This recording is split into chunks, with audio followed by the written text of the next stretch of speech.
नमस्कार, सत श्री अकाल, राम राम सा, हमारी वणक्कम, प्रणाम। आप सभी का ऑल्टरनेट मीडिया में फिर से स्वागत है। हमारे साथ जुड़े हुए हैं की फैक्ट यूट्यूब चैनल से डॉक्टर अविनाश सिंह, और हम आज थोड़ी सी गल्ला करने वाले हैं।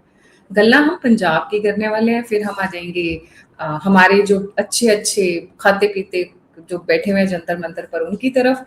वहां पर बड़ी बड़ी डेवलपमेंट्स आ रही हैं सोनम वांगचुक को लेके, कुछ एक और राज खुल गए हैं उनको लेके, बड़े भयानक भयानक। और फिर आगे बढ़ेंगे।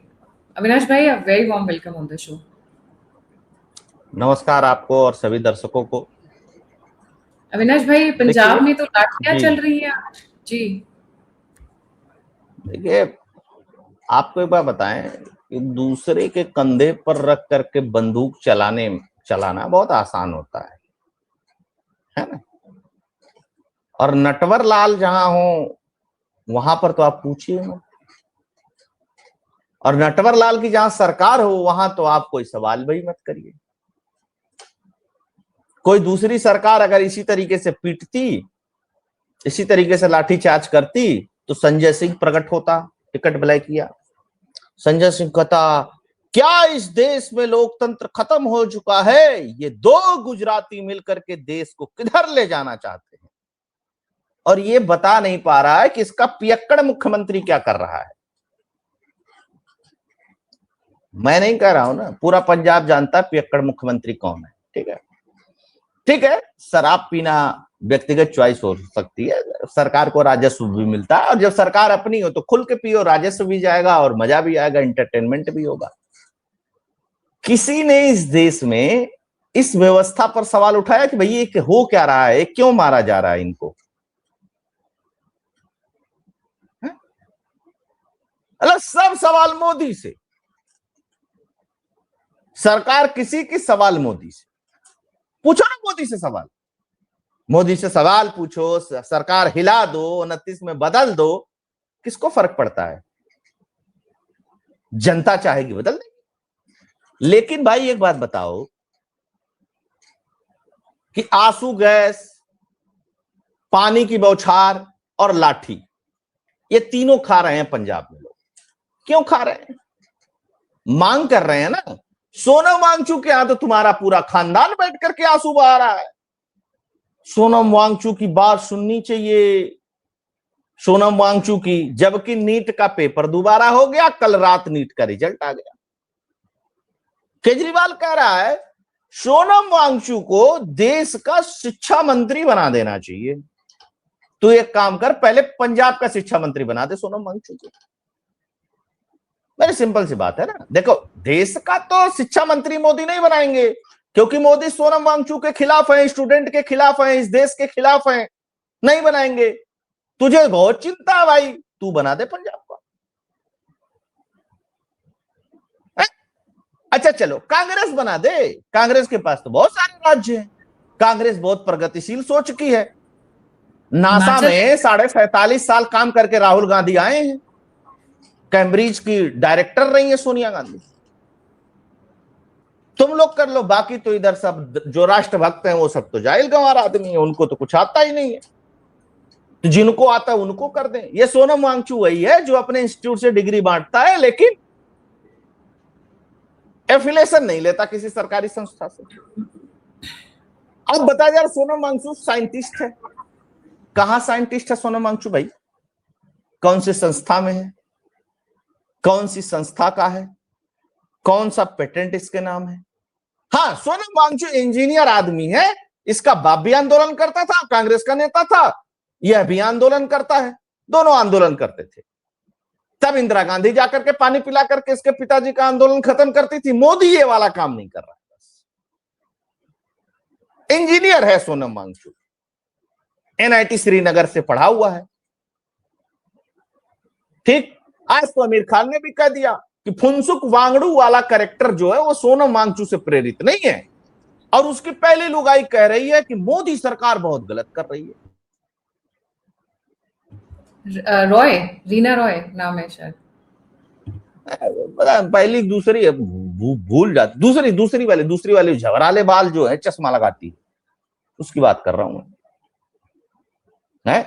तो मतलब जाति तो बड़ा बहुत जगह हो रही है ना इस देश में। अच्छा, मैं एक चीज और बता देता हूं आपको, सीबीटी से होगा नीट का पेपर अगली बार से। पेपर इस देश में लीक होता ही होता है, क्योंकि एक सिंगल अकाउंटेबिलिटी किसी की नहीं है। एजुकेशन केंद्र का भी विषय है, राज्य का भी विषय है। जिस राज्य में लीक हुआ उस राज्य का शिक्षा मंत्री क्यों बरी हो जाएगा इस बात से? पेपर कैसे होता है, कौन कराता है?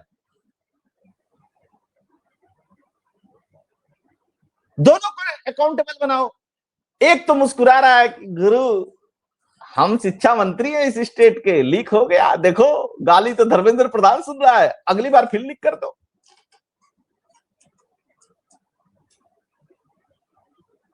मैं धर्मेंद्र प्रधान का बचाव नहीं कर रहा हूं। धर्मेंद्र प्रधान, मैं पहला व्यक्ति हूं, जिस दिन ये व्यक्ति शिक्षा मंत्री बना उसी दिन मैंने कहा बेड़ा गर्क कर दिया फिर इन लोगों ने एचआरडी का। फिर बेड़ा गर्क कर दिया।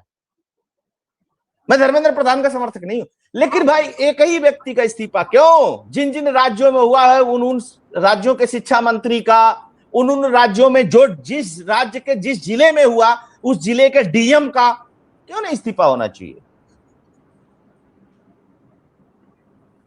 100 चोरों में आप चोरों के सरदार को फांसी दे दोगे तो उसके बाद जो 99 चोर बचेंगे उसी में से 5 सरदार फिर निकल के आएंगे। आएंगे कि नहीं आएंगे बताइए? जड़ से उखाड़ना है तो सबको उखाड़ के फेंकना पड़ेगा। और जड़ से उखड़ेगा कैसे? तमिलनाडु कहता मैं नीट को नहीं मानूंगा, नीट बेकार है, नीट ऐसे है, नीट वैसे है। एजुकेशन में 3 लैंग्वेज की बात कही गई नए में, मैं नहीं मानूंगा तो उधर तब तक राजस्थान नाराज हो जाएगा, फिर अगले दिन महाराष्ट्र नाराज हो जाएगा, तब तक तमिलनाडु नाराज हो जाएगा, तब तक केरल नाराज हो जाएगा। या तो आप केंद्र को दे दो एजुकेशन सिस्टम, या तो आप पूरी तरीके से राज्य को दे दो एजुकेशन सिस्टम। आपने खुद ही घालमेल कर रखा है सब चीज का, तो घालमेल में यार किसकी रिस्पॉन्सिबिलिटी होगी? अब बताइए ना गायत्री जी, कौन रिस्पॉन्सिबिलिटी लेगा? सिर्फ आंदोलन कर दिए और किसी एक व्यक्ति को टारगेट कर दिए, मीडिया में कह दिया और मेरे मन को भा गया, नहीं नहीं बहुत गलत हो गया, इसलिए सही हो जाएगा सब कुछ? हाँ? गहलोत के कितने मंत्रियों ने इस्तीफा दे दिया भाई? 8 पेपर लीक हुआ था राजस्थान में राज्य स्तर पे, जहां सिंगल व्यक्ति की अकाउंटेबिलिटी थी, वहां पर भी नहीं हुआ। कितने डीएम साहब लोग सस्पेंड हो गए। अच्छा, कोचिंग वालों को हमने भगवान बना रखा है और ये कोचिंग वाले ही लीक करवाते हैं। अरे उनको बच्चे दिखाने के, हमारे यहाँ से इस बच्चे ने फर्स्ट रैंक। अरे तो आप किसी कोचिंग वाले के खिलाफ बोल दीजिए। अंजना ओम कश्यप ने बोला था, देखिए सारे धोती खोल कर नाच रहे थे, देख लेते सबके सब। उन्होंने कुछ, अंजना ओम कश्यप ने कुछ कहा, सिर्फ कुछ शब्द यूज किया, देखिए सब धोती खोल के नाचने लगे, और फिर उसके बाद आपस में ही हो गया। बिहार में देख लीजिए, एक का तो भाई भी मर गया उसी चक्कर में, जेल चला गया और बंदूक चल गई, गोली चल गई। अरे खान सर भगवान, उनके बारे में आपने कैसे कह दिया? ना ना गलत। आप बताइए कौन सा पेपर लीक हुआ है, चाहे स्टेट स्तर का हो चाहे सेंट्रल के स्तर का हो, जिसमें कोचिंग माफियाओं का योगदान नहीं है? या तो आप इनको रेगुलेट कर दीजिए, या तो आप कोचिंग माफिया को रेगुलेट कर दीजिए, या तो आप इनको बंद कर दीजिए। क्या मजाक है इस देश में? 99% सीबीएसई बोर्ड में या स्टेट बोर्ड में लाने वाला विद्यार्थी, 95% लाने वाला विद्यार्थी सेलेक्ट नहीं हो पाता है किसी एग्जाम में। क्यों नहीं हो पाता है? क्योंकि पढ़ा दूसरा रहे हो, पूछा तीसरा जा रहा है। ये जितने पेपर सेट करने वाले हैं ये सब कोचिंग माफियाओं से मिले हुए हैं, बात ध्यान रख लीजिएगा, मैं बहुत जिम्मेदारी से कह रहा हूं। जबकि इनको मिला हुआ किससे होना चाहिए? जो स्कूल हैं। आप पहले महंगी फीस दे करके स्कूल में पढ़ाइए अपने बच्चों को, फिर एक महंगी फीस दे करके कोचिंग कराइए। बिना कोचिंग के आज के डेट में आपका बच्चा कोई भी एग्जाम पास नहीं कर सकता है। चाहे वो ऑफलाइन कोचिंग ले, चाहे ऑनलाइन कोचिंग ले, चाहे कोचिंग का मटेरियल पढ़े, चाहे वो कुछ भी करे, कोचिंग उसको लेनी पड़ेगी, छोटी ले बड़ी ले। क्यों? चलिए मान लेते हैं कि 50%, 60% लाने वाले बच्चे, 65% लाने वाले बच्चों को कोचिंग की जरूरत है, 90-95 वालों को कौन सी जरूरत है भाई? इनको तो ऐसी चुटकी में निकाल देना चाहिए। क्यों नहीं निकल रहा है? बात कर रहा है क्या कोई इस देश में?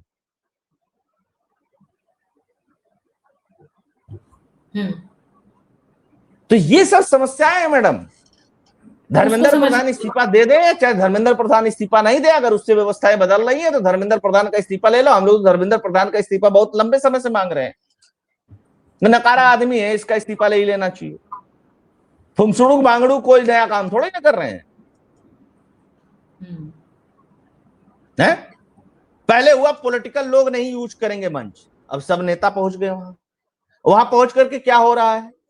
भगवान राम को, माता सीता को गाली दी जा रही है, वहां हिंदू को गाली दी जा रही है, वहां ब्राह्मण को गाली दी जा रही है, वहां सनातनी को गाली दी जा रही है। आपने कितने नेताओं के मुंह से सुना कि यह प्रोटेस्ट धर्मेंद्र प्रधान के इस्तीफे के लिए शुरू हुआ था, इस्तीफा दे दे धर्मेंद्र प्रधान? किसी नेता ने बोला क्या वहां जाके? हमारी ये ताकत है, हम पार्लियामेंट में दिखा देंगे, हमारी वो ताकत है, हम यहां दिखा देंगे, हमारी ऐसी ताकत है, हम वहां दिखा देंगे। तो दिखाओ ना ताकत भाई, ताकत के लिए कौन मना कर रहा है? ताकत के लिए कौन मना कर रहा है? कल के लिए गायत्री जी आप बैठ जाइए भूख हड़ताल पे 20 दिन के लिए और कह दीजिए कि नरेंद्र मोदी जब तक इस्तीफा नहीं देते तब तक मैं भूख हड़ताल करूंगी। परसों मैं बैठ जाता हूं कि मुझको आईएएस बनाओ, नहीं तो मैं तो भूख हड़ताल करूंगा। परसों कोई कह दे कि मुझे तो कलेक्टर बनाओ, नहीं जज बनाओ सुप्रीम कोर्ट का, नहीं तो मैं तो भूख हड़ताल कर दूंगा। परसों कोई वकील आ जाए, वो कह दे कि भाई साहब मुझको तो सुप्रीम कोर्ट का चीफ जस्टिस बनाओ, नहीं तो मैं तो 20 दिन में जान दे दूंगा। मैं तो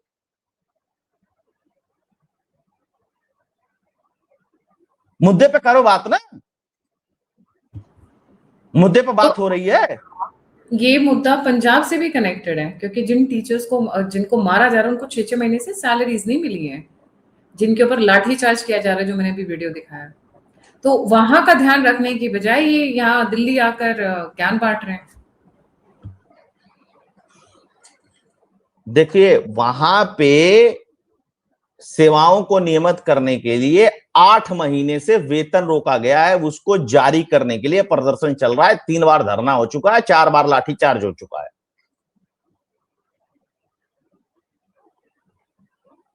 समझ रही हैं आप? 8 महीने से सैलरी नहीं मिली है। और ये एक विभाग का काम नहीं है, हॉस्पिटल का एक काम है, और भी बहुत सारे विभाग हैं, उनका एक काम है। ठीक? और ये संविदा वाले कितने कर्मचारी हैं? 2000 हैं।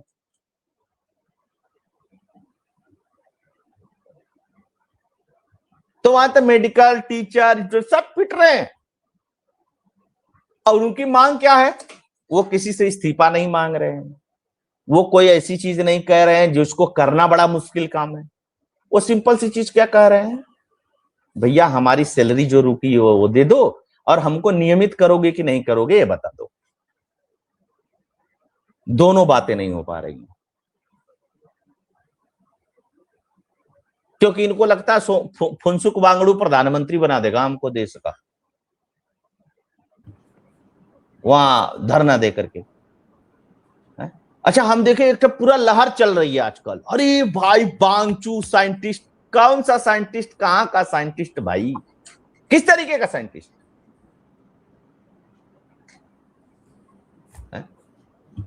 इस देश में एक्चुअल मुद्दे पर आप बात कर लीजिए, 5000 आदमी आपके वीडियो नहीं देखेगा गायत्री जी, मैं गारंटी के साथ कहता हूं।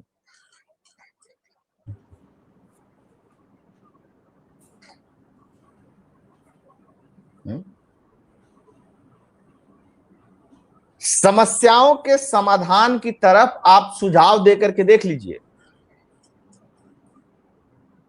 इंटरेस्ट ही नहीं किसी को, बेकार है। Entertainment entertainment entertainment. इस देश में सारा कुछ कंट्रोल करता है ब्यूरोक्रेसी, और सारी गाली खाता है नेता।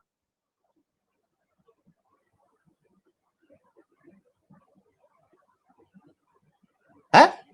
काकरोच का चीफ जस्टिस ऑफ इंडिया ने, काकरोच पार्टी बन गई मोदी के खिलाफ। चीफ जस्टिस ऑफ इंडिया ने उनको काकरोच कहा जो लॉ की फर्जी डिग्री लेकर के वकालत कर रहे हैं। बता दिया गया कि सभी यूथ को कह दिया। सुप्रीम कोर्ट के सामने कितने लोग धरना देने गए? मान लीजिए सभी यूथ को ही कह दिया, उन्हीं की बात सही, कितने लोग गए? हिम्मत नहीं है जाने की।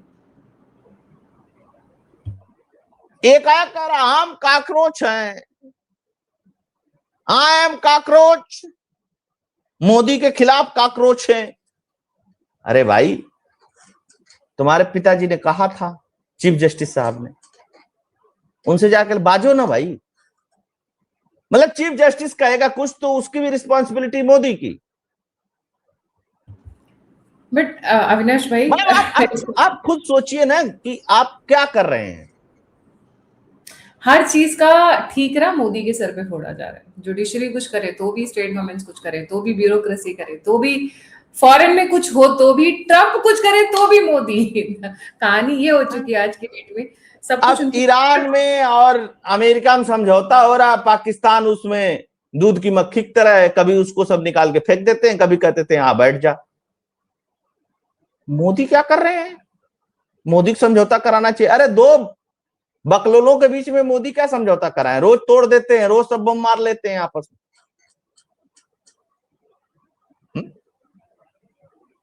जैसे रिफॉर्म के लिए तैयार रहिए ना। फिर रिफॉर्म होगा तो तुम लोग कहोगे संविधान है खतरे में आ गया है।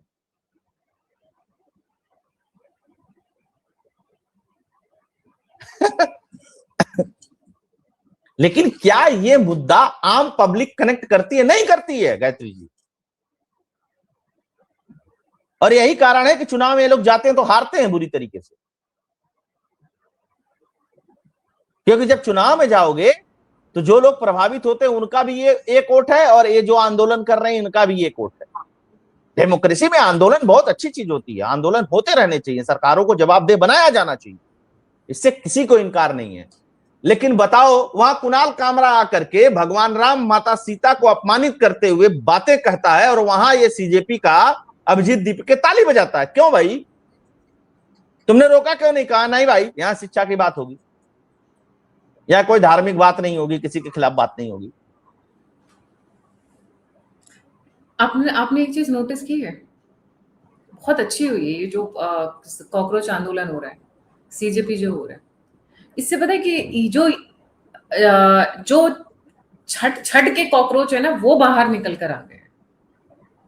जो असली जेनजी है, या जो असली जनरेशन है, जो लेटेस्ट जनरेशन है, अल्फा बीटा गामा जो भी है इनका, ये बेचारे या तो ये घर पे बैठ के पढ़ाई कर रहे हैं, या ये अपने बिजनेस में बिजी हैं, या ये भजन मंडी में बिजी है। हमारे रिलेशन में मैं आपको बताता हूं, हमारे रिलेशन में 3 बच्चे थे जो नीट का एग्जाम दिए थे। ठीक, एक लड़की थी, 2 लड़के थे।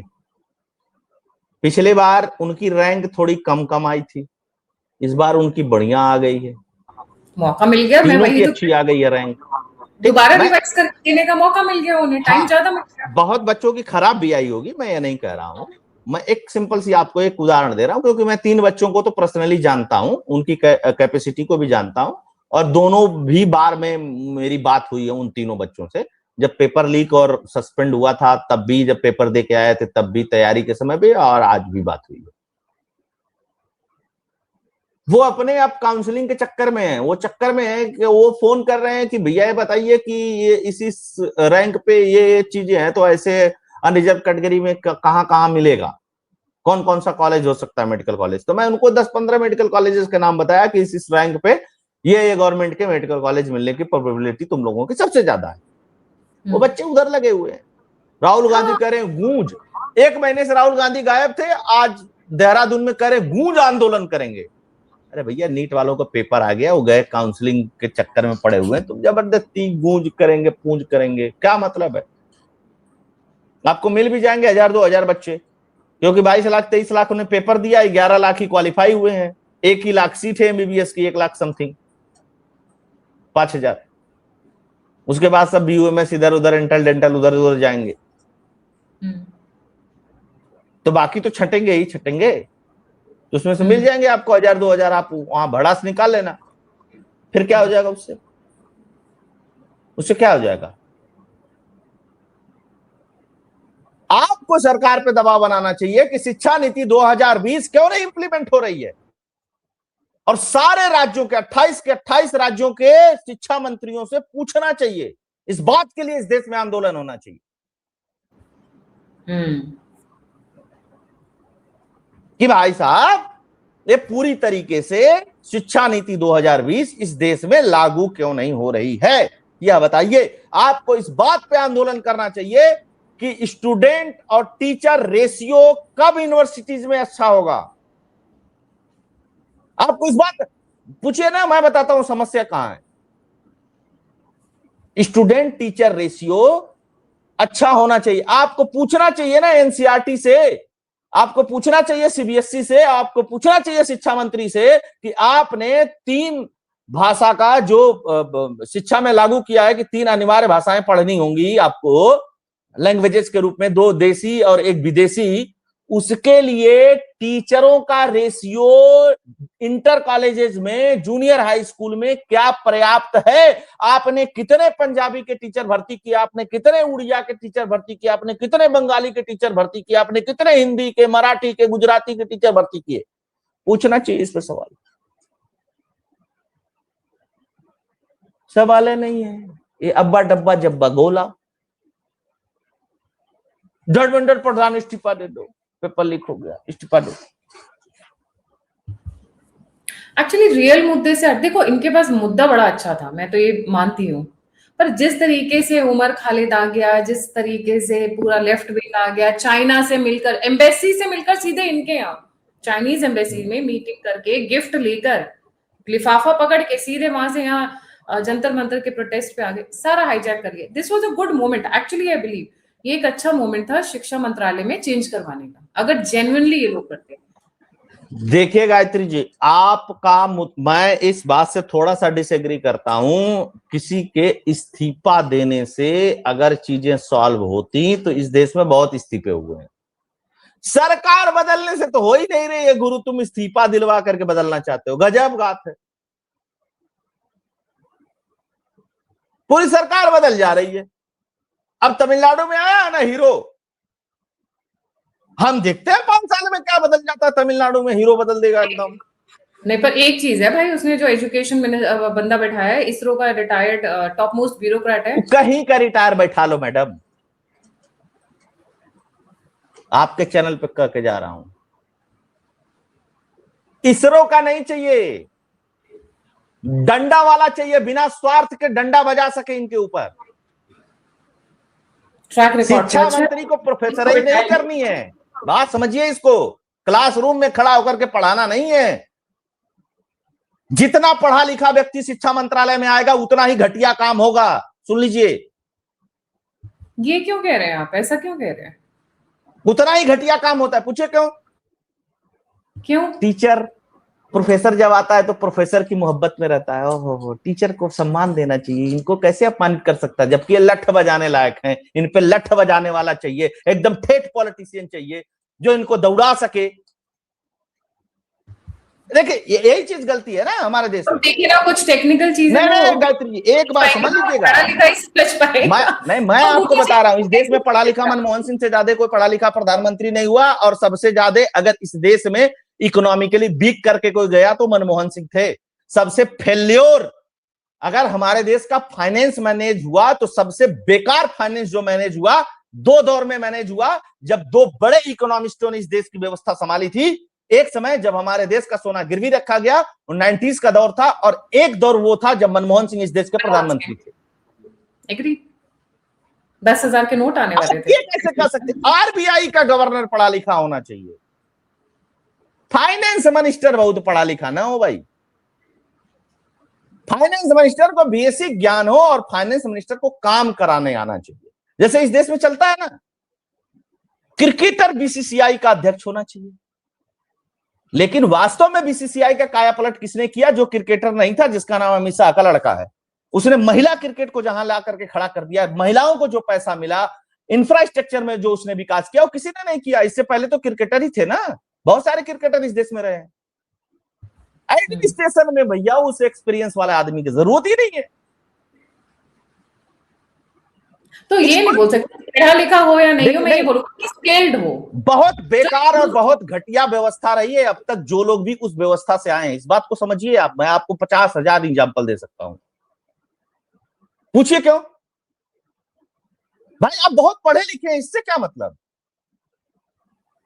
आप क्या कर देंगे पढ़े लिखे हैं तो? पढ़ाएंगे आप पढ़ाएंगे वहां जाकर के? आपको पढ़ाना नहीं है भाई साहब, आपको आपकी मैनेजरल स्किल बहुत अच्छी होनी चाहिए, आपकी एडमिनिस्ट्रेटिव स्किल बहुत अच्छी होनी चाहिए। ब्यूरोक्रेट्स आपका सुनेगा ही नहीं भाई साहब। तुम्हारे जैसे बहुत देखे इसरो और भाभा से आए हुए। चलो, चाहिए आपको क्या कि मीटिंग में कोई दाएं बाएं करे तो कुंडी लगा के कूटने वाला चाहिए इनको, तब ये सुधरेंगे। आप तो आप जान लीजिएगा। ठेठ भाषा पे आ गए हो आज, क्या हो गया? हम अब सही बता रहे हैं, ठेठ भाषा की बात नहीं कर रहे हैं, यही तरीका है। हम लोग लहालोट हो जाते हैं ना कि बहुत पढ़ा लिखा आदमी आ गया तो व्यवस्था सही कर देगा। आप पढ़े लिखे लोगों से बात करिए ना व्यवस्था सुधारने में, तो बंद कमरे में गाली देते हैं और कहते हैं गायत्री जी किसी से कहिएगा मत। अब बात करिए ना कभी पढ़े लिखे लोगों से किसी व्यवस्था के सुधार पे। Not equal to management skills, is not equal to calibre, ऐसा बोले तो ये आपके पास वो स्किल होनी चाहिए काम कराने की। आप काम करा पा रहे हो कि नहीं करा पा रहे हो? आपको जब ब्यूरोक्रेसी ऐसे 20 लोग घेर करके उन प्रोफेसर साहब को बैठ जाएंगे, जब ब्यूरोक्रेसी उनके सामने फेंकना शुरू करेगी ना अपनी बात, तो प्रोफेसर साहब ऐसे करेंगे, अरे भैया ये तो बड़ा गड़बड़ हो गया है। तो फिर वही पूछेगा, अच्छा बताइए तो क्या करें? ब्यूरोक्रेसी तुरंत कहेगी, सर आप जो इंप्लीमेंट करना चाहते हैं इसके लिए फंड ही नहीं है, आप सरकार से कहिए फंड दे दे। आप सरकार के पास जाएंगे फंड मांगने, कब है 2% है शिक्षा का, वही 5,000 करोड़ उसी में काम करना, करो कहां से फंड लेके आए?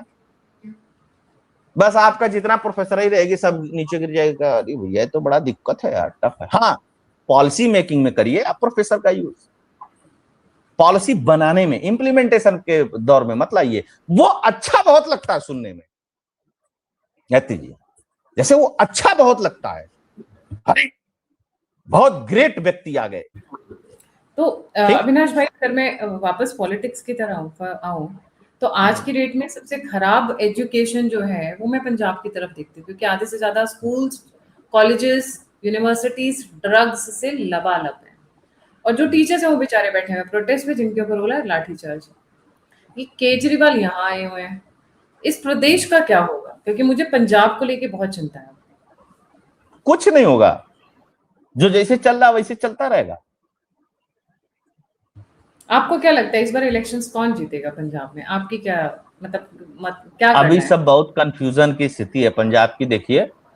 अभी लग रहा है कोई जीतने वाला हारने वाला, लेकिन केजरीवाल को अभी भी एज है वहां, एज है, ये आप जान लीजिए। हाँ, क्योंकि कांग्रेस ने आपस में झगड़ा करके केजरीवाल का काम बना दिया है। हाँ, अमित शाह वगैरह लोग मेहनत कर रहे हैं, अगर उस मेहनत से कुछ निकल करके चला आया तो बात अलग है। पंजाब के लोग सत्ता चेंज करने के मूड में होंगे तब सत्ता चेंज होगी। हम आप यहाँ बैठ करके बतिया लेंगे कि कौन खराब कौन अच्छा, उससे क्या फर्क पड़ता है? नहीं, पर पता तो चलता है ना ग्राउंड से कि क्या फीलिंग आ रही है, लोग क्या ग्राउंड पे नहीं कोई फीलिंग बिलिंग है। अच्छा, पंजाब के बाहर ही लोगों की फीलिंग खराब है केवल। पंजाब के लोग एकदम, हाँ पंजाब के लोग एकदम सही। देखिए केजरीवाल को चाहिए कितना, 30% वोट चाहिए। 4 फ्रंट पे वहां चुनाव होने जा रहा है, एक फ्रंट कांग्रेस का, एक फ्रंट बीजेपी का, एक फ्रंट आम आदमी पार्टी का, एक फ्रंट अकाली है। और अकाली अगर 25% वोट के लिए फ्रंट नहीं खोल करके रखा हुआ है तो उसमें कई सारे सेगमेंट है, जैसे अमृतपाल सिंह इधर उधर दाएं बाएं दिस दैट दोज, मायावती वगैरह सब लड़ करके वो 25% पहुंचा देंगे नोटा सोटा मिला करके। ठीक है, तो 28-30% पे चुनाव होना है। अब 100 में से 28-30% लोगों में ओपिनियन लेना बहुत मुश्किल का काम होता है। मैं आपको बता दूं, ये हकीकत वाली जो बात है। मतलब लोग क्यों बीजेपी को वहां चुनना चाहते हैं? कोई कारण है, कोई कारण होना चाहिए ना। बीजेपी को क्यों वहां लोग चुनना चाहते हैं? मुझे तो कोई कारण दिखाई नहीं देता है कि ऐसा कौन सा बहुत बड़ा पहाड़ टूट गया पंजाब में। वो तो उस एक्सेप्टेबिलिटी के साथ चल ही रहे हैं ना, उसमें क्या समस्या है? कांग्रेस के लिए बहुत गोल्डन चांस था, कांग्रेस आपस में झगड़ा कर रही है, मनीष तिवारी बाहें खिला करके कहीं चल रहे हैं, राजा वरिंग का अलग मुद्दा चल रहा है, चरणजीत सिंह चन्नी का अलग मुद्दा चल रहा है, तो ये सब मुद्दे चल ही रहे हैं, है ना। और चरणजीत सिंह चन्नी की पॉइंट है, क्योंकि पंजाब में सबसे अधिक कन्वर्जन हुआ किनका? जो दलित सिख हैं। और चरणजीत सिंह चन्नी इस समय एकमात्र नेता है दलित सिखों के पंजाब में, आप समझिएगा इसको। और वो दलित सिखों का नेता जो मायावती का 4-5% का स्कोप था, उसको खत्म कर दिया है। वो नेता कह रहा है कि राजा वरिंग को अगर नहीं हटाओगे तो हम चुनाव में लड़ेंगे ही नहीं। और उसके साथ बड़ी मात्रा में कांग्रेस के नेता हैं। चरणजीत सिंह चन्नी के नेतृत्व में जब चुनाव लड़ा गया तो कांग्रेस अब से निकटतम में चली गई, न्यूनतम में चली गई। राजा वरिंग ने केजरीवाल के मुंह से 13 में से 7 सीटें लोकसभा की खींच करके लाए। राजा वरिंग आते हैं सिख समुदाय के अपर कास्ट से।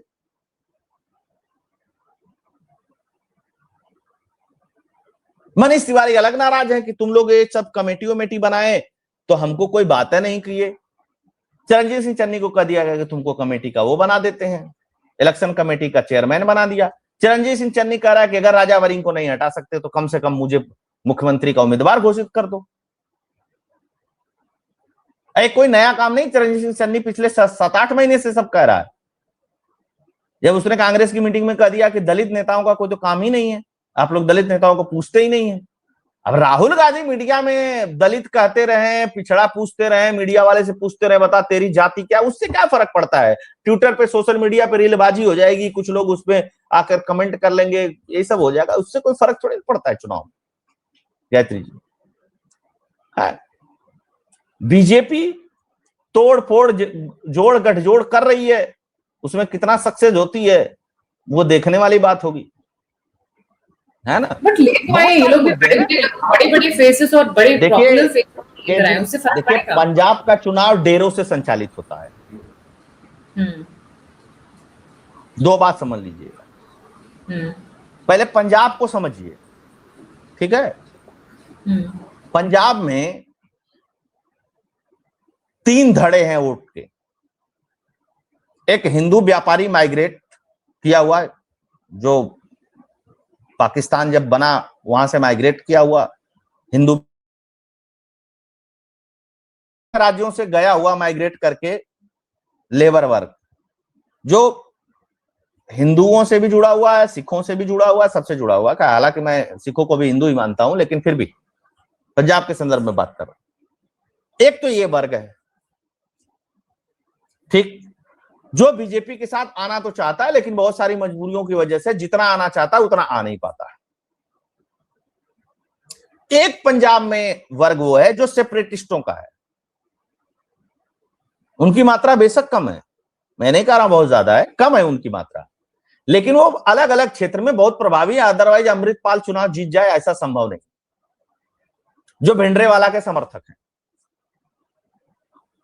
एक वर्ग वो है पंजाब के अंदर जो कनाडा, ऑस्ट्रेलिया और ब्रिटेन से संचालित होता है, अमेरिका से संचालित होता है, जैसे पन्नू सन्नू अन्नू गैंग दैंग, ठीक।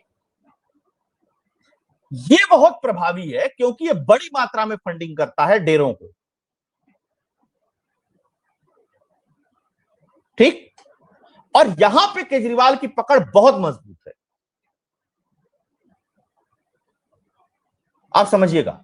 ये डेरे कांग्रेस, अच्छा डेरा का मतलब क्या होता है पंजाब में? 2 चीज होता है, एक तो गुरुद्वारा होता है, एक डेरा होता है। गुरुद्वारे और डेरे में अंतर समझिएगा। निहंग सिख या अपर कास्ट सिख जो हैं, उनका होल्ड है गुरुद्वारों पे, लेकिन जो दलित सिख है या समाज से थोड़ा वंचित सिख है, उनका डेरा है, उनका होल्ड डेरों पे है। पैसा जो आता है वो कौन देता है उसके हिसाब से वो चीजें संचालित होती हैं, ठीक। तो तो डेरों की राजनीति ये है। यही कारण है कि बहुत सारे ऐसे आप डेरा प्रमुख देखेंगे जिनके बहुत फॉलोअर है और बहुत इन्फ्लुएंसर है, बहुत इन्फ्लुएंस करते हैं वो चुनाव में। तो एक तो वो वाला गुरुद्वारों का, एक डेरा का, और एक हिंदू का पॉलिटिक्स। वो हिंदू जो माइग्रेट करके आए हैं, व्यापारी वर्ग हैं, बिजनेस किए हैं, अन्य सारी चीजें करते हैं, दुकानें चलाते हैं, वो वाला वर्ग ये दिल्ली से भी कनेक्ट करता है। उसमें से एक पीढ़ी दिल्ली भी आ गई है या देश के अलग अलग कोने में चली गई। ये अलग अलग लेवल पे कंफ्यूज्ड है। इनके साथ जाना चाहिए, इनका प्रभाव इनके साथ निकल जाओ, इनका प्रभाव इनके साथ निकल जाओ। आप इन तीनों में कितना प्रभाव छोड़ पाए हो, ये देखने वाली बात है। अगर आप इन तीनों में प्रभाव छोड़ पाए हो तो फिर आप निश्चित तौर पे वहां पे विन विन की सिचुएशन में चले जाओगे, अदरवाइज तो सब कहानी ही है ना? मतलब पंजाब अभी बहुत मतलब नेक टू नेक फाइट चल रही है अभी वहां पे, तीनों चारों पार्टी कंफ्यूज है वो, कहीं भी किधर भी जा सकता है, अभी कुछ कहना बहुत मुश्किल है। कोई भी जीत सकता है, मतलब ऐसा नहीं है कि केजरीवाल ही जीतेगा या आम आदमी पार्टी कांग्रेस जीतेगी या बीजेपी जीतेगी, नहीं नहीं, कोई भी जीत सकता है जो बेहतर एग्जीक्यूशन लास्ट तक करा ले गया। अगर बेहतर एजुकेशन हो गया तब तो ठीक है, काम हो जाएगा। इसमें एक चीज बड़ी इंटरेस्टिंग है कि बीजेपी बड़े बड़े लोगों को ले तो आई है पंजाब में, पर क्या उनको चेहरा बना पाई है वहां का? ये भी बहुत मैटर करता है। नहीं, देखिए देखिए, आपको एक ऐसा नेता चाहिए जिसके पीछे लोग चल सके। तो सैनी की क्या स्टेटस है? सैनी और का रोज तीनों में तीनों गुट में एक एक नेता चाहिए जो उनका नेतृत्व कर सके। आपको डेरे से भी एक नेता चाहिए, आपको गुरुद्वारे से भी एक नेता चाहिए, और आपको हिंदू व्यापारी वर्ग से भी एक नेता चाहिए जो उनका नेतृत्व कर सके, है ना? और गुरुद्वारे से स्पेशली नहीं है बीजेपी के पास में कोई, अगर देखा जाए किसी से भी नहीं है, किसी से भी नहीं। अच्छा, तो सैनी कैसे कनेक्टेड है? अरे सैनी तो हरियाणा का है ना, पर जा तो वो रोज रहे हैं, वो तो पूरा का पूरा पंजाब इस वक्त उससे तो क्या हो जाएगा भाई? पंजाब और हरियाणा चूंकि बॉर्डर स्टेट है, पहले हरियाणा भी पंजाबी था, तो बॉर्डर पे कुछ जगह जहां सैनी लोग होंगे, जहां अन्य लोग होंगे, उन पे थोड़ा बहुत प्रभाव हो जाएगा, उससे क्या फर्क पड़ता है? वो तो खट्टर साहब का भी प्रभाव होगा क्योंकि वो भी पंजाबी समुदाय से आते हैं, तो खट्टर का भी प्रभाव हो जाएगा। जो आम आदमी पार्टी से वो अरोड़ा टूट करके आया, क्या नाम है उसका, राज्यसभा सांसद आम आदमी पार्टी का, भाजपा में आया है, चड्ढा, राघव चड्ढा आ जाएगा तो बिजनेस कम्युनिटी से है, फिर मान लीजिए कि लवली प्रोफेशनल यूनिवर्सिटी और इधर उधर वो कई ठो आए हैं, वो सब टूट टाट के, तो वो थोड़ा थोड़ा थोड़ा थोड़ा पॉकेट में काम करेंगे। आप चाहिए कि चड्ढा साहब पूरा उलट दे पलट दे, चुनाव तो नहीं होने वाला है ना। आपके पास और भी सिख नेता हैं, आप प्रदेश अध्यक्ष जो लेकर के आए वो भी ठीक है, उसके बाद बिट्टू रवनीत बिट्टू है, वो भी ठीक है, लेकिन ये पर्टिकुलर एक इलाके तक ठीक है। आपको प्रभाव डालने वाला नेता चाहिए। सारे कम्युनिटी में एक एक प्रभाव डालने वाले नेता आपको मिल जाएंगे, काम हो जाएगा आपका। जैसे गायत्री जी, हम समझाएं तो समझने वाला भी तो चाहिए ना। कम्युनिकेशन, जिसकी वो बात सुने, जिसको एक्सेप्ट। हाँ, जैसे आप ठीक है, भगवंत मान लाख बुरा है, कर लिया पंजाबियों ने एक्सेप्ट कि हमको कॉमेडियन शराबी चलेगा, दूसरा नहीं चलेगा, हमको राजा नहीं चलेगा, हमको वही चलेगा तो चलेगा, क्योंकि कम्युनिकेट कर लेगा तो चल गया। ये है ना। तो ये चीजें बहुत महत्वपूर्ण हो जाती हैं चीजों को करने के लिए, चीजों को एग्जीक्यूट करने के लिए। मैंने आपको क्या बोला? आप जानती हैं दुनिया में सबसे टफ काम है पॉलिटिक्स करना, और हम उसी को डिकोड करते हैं। जी, बहुत टफ काम है पॉलिटिक्स। और भारत जैसे देश में पॉलिटिक्स करना बहुत ही ज्यादा टफ काम है। कब कौन क्या सोच ले, कब किसके मन में क्या आ जाए, कब कौन क्या सवाल करने लगे, कब किसको क्या अच्छा लग जाए, ये सब कुछ आपको हमेशा समझना पड़ता है और उसी के हिसाब से आपको बिसात बिछानी पड़ती है। डाइवर्सिटी हैंडल करना पड़ता है हर नेता को। हाँ। ये एक फैक्टर हो जाता है जी। और सेकंड चीज, मान लेते हैं लोग ये है तो बहुत अच्छा ही होगा, है ना। आप वो दौर शुरू करिए ना, 14 से लेकर के आज 26 चल रहा है। 14 से शुरू करिए, आज 26 चल रहा है। आप मोदी की एक्सेप्टेबिलिटी तब की और अब की में कितना अंतर आया है, क्या क्या अंतर आया है, क्या क्या बातों में अंतर आया है, कितना मूड स्विंग हुआ है लोगों का, तब देखेंगे बहुत सारा। व्यक्ति वही है, वो व्यक्ति 14 में भी प्रधानमंत्री था और 26 में भी प्रधानमंत्री है। लेकिन पॉलिटिक्स में चीजें देखिए ना किस तरीके से घूमती रहती हैं, किस तरीके से चीजें चलती रहती हैं, किस तरीके से बातें चलती रहती हैं, उसी तरीके से सब सारी चीजें हैं। आप केजरीवाल की एक्सेप्टेबिलिटी 13 वाली देखिए और आज की देखिए।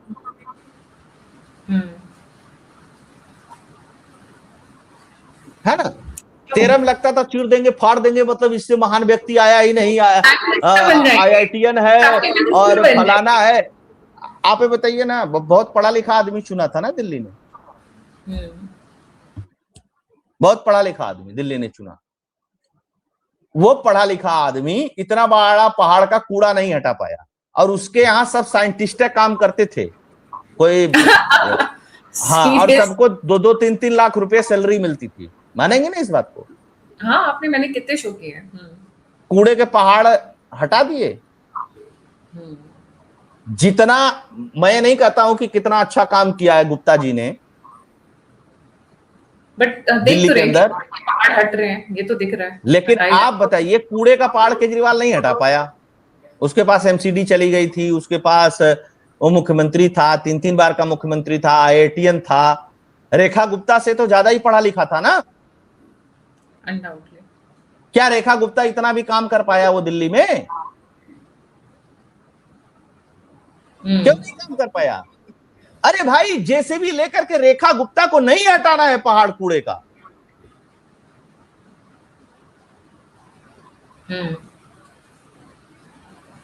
पेचकस पिलास लेकर के इंजीनियर साहब को नहीं वहां इंजीनियरिंग करनी है, काम पे लगाने लोगों को। स्टेशन देखना है कि एडमिनिस्ट्रेटिव वर्क करने वाला कितना अच्छा व्यक्ति, जिस पद पे बैठा हुआ है वो अच्छा व्यक्ति कितना बढ़िया है। आप ये बताइए, खिलाड़ी को अच्छा बैट चाहिए, खिलाड़ी को अच्छी बॉल चाहिए, खिलाड़ी को अच्छा खाना चाहिए, खिलाड़ी को अच्छी चीजें चाहिए, इसके लिए क्या खिलाड़ी होना जरूरी है?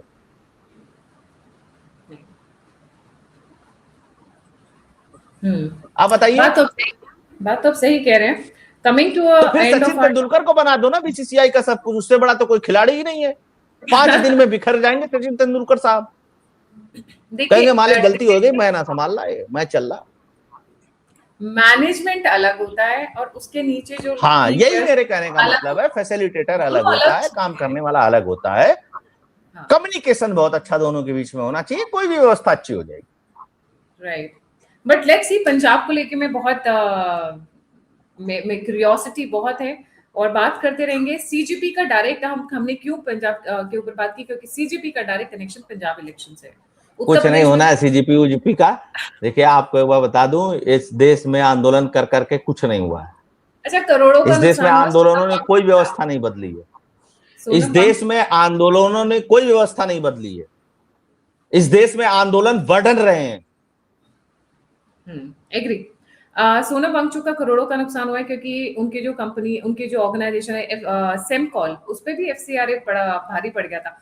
By the way, I think 2023 से 25 के बीच में 14 करोड़ आए थे एक साल के अंदर इनके ऑर्गेनाइजेशन से। व्यूअर से रिक्वेस्ट करूंगी, देखिएगा जरूर। कह रहे हैं कि मैं जिंदा रहना चाहता हूँ 20 जुलाई तक, क्योंकि मैं पार्लियामेंट सेशन देखना चाहता हूँ। वो जिंदा ही रहेंगे, वो कहीं नहीं जा रहे हैं। Let's see how it turns 5 out. तो एम्बुलेंस लगा के सरकार एकदम वेंटिलेटर लगा हुआ है, सब अलर्ट पे, जैसे दाएं बाएं थोड़न थो इसमें को गाड़ी में डालो और ले जाकर LNJP में भर्ती कर दो। जी, थैंक यू सो मच। आपको लेटेस्ट खबर बता दे रहे हैं। अविनाश भाई, thank you so much for joining. जाने से पहले व्यूअर से रिक्वेस्ट है, अविनाश भाई का चैनल एक की फैक्ट बहुत अच्छा काम करते हैं, वहाँ पे लाइक सब्सक्राइब और शेयर जरूर करिएगा। And don't forget to like subscribe and share the alternate media. आप मेरी जय हिंद। और सहायता की फैक्ट को आप लोग सब्सक्राइब करते रहिएगा। जी, आप मेरी मदद और सहायता करना चाहते हैं तो नंबर और यूपीआई पे कंट्रीब्यूट कर सकते हैं। आप मुझसे जुड़ना चाहते हैं तो लिंक डिस्क्रिप्शन बॉक्स में। जय हिंद, जय श्री राम, जय हर श्री हर राम। महादेव। जय श्री राम।